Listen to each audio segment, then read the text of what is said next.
যেমন আল্লামা দেলোয়ার হোসেন সাইদি রাহিমাহুল্লাহ, আল্লাহ তাআলা তিনাকে জান্নাতের উচ্চ মাকাম জান্নাতুল ফেরদাউস দান করুক বলে আমিন। এই যে ব্যক্তিটা, ওনার কয়টা বিল্ডিং আছে বলেন বাংলাদেশে? ওনার কয়টা গাড়ি বাড়ি আছে?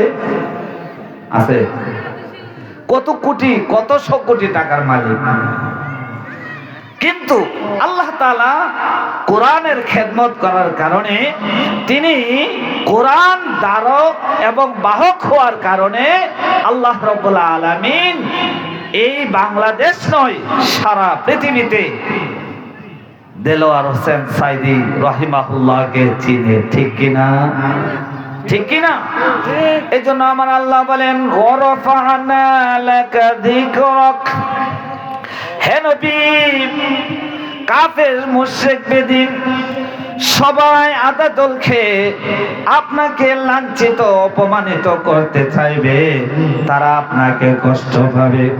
আমার নবী মুহাম্মদুর রাসূলুল্লাহ সাল্লাল্লাহু আলাইহি সাল্লাম যখন দ্বীনের দাওয়াত দিলেন, যখন পরিবারের সকলকে বললেন লা ইলাহা ইল্লাল্লাহ মুহাম্মাদুর রাসূলুল্লাহ, আল্লাহ ছাড়া কোনো ইলাহ নেই, আমি হলাম মুহাম্মদ সাল্লাল্লাহু আলাইহি সাল্লাম, এই কালিমা মানো, এই কথা বিশ্বাস করো।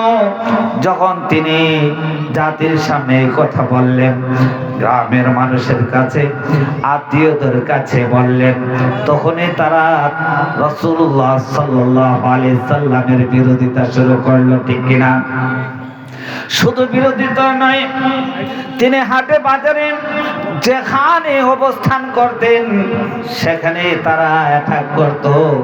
রাসূলুল্লাহ সাল্লাল্লাহু আলাইহি সাল্লামের দ্বীনের মিশন, কোরআনের মিশন কিভাবে স্থমিত করা যায়, থামিয়ে দেওয়া যায়, অপচেষ্টা চালাইতো। রাসূলকে জাদুকর বলেছেন, পাগল বলেছেন, আরো কত কিছু তারা রাসূলুল্লাহ সাল্লাল্লাহু আলাইহি সাল্লামের বিরুদ্ধে প্রয়োগ করেছেন। কিন্তু আমার আল্লাহ বলেন ওয়ারাফা'না লাকা যিকরাক। হে হাবিব, আপনি কষ্ট নেন না, আপনি কোনো চিন্তিত হবেন না, আমি আল্লাহ তাআলা এই আসমান জমিন এই পৃথিবী যতদিন পর্যন্ত থাকবে, আপনার আওয়াজ, আপনার স্লোগান, আপনার নাম সারা পৃথিবী 24 ঘন্টায় আপনার নাম তারা স্মরণ করবে। জোরে বলেন সুবহানাল্লাহ।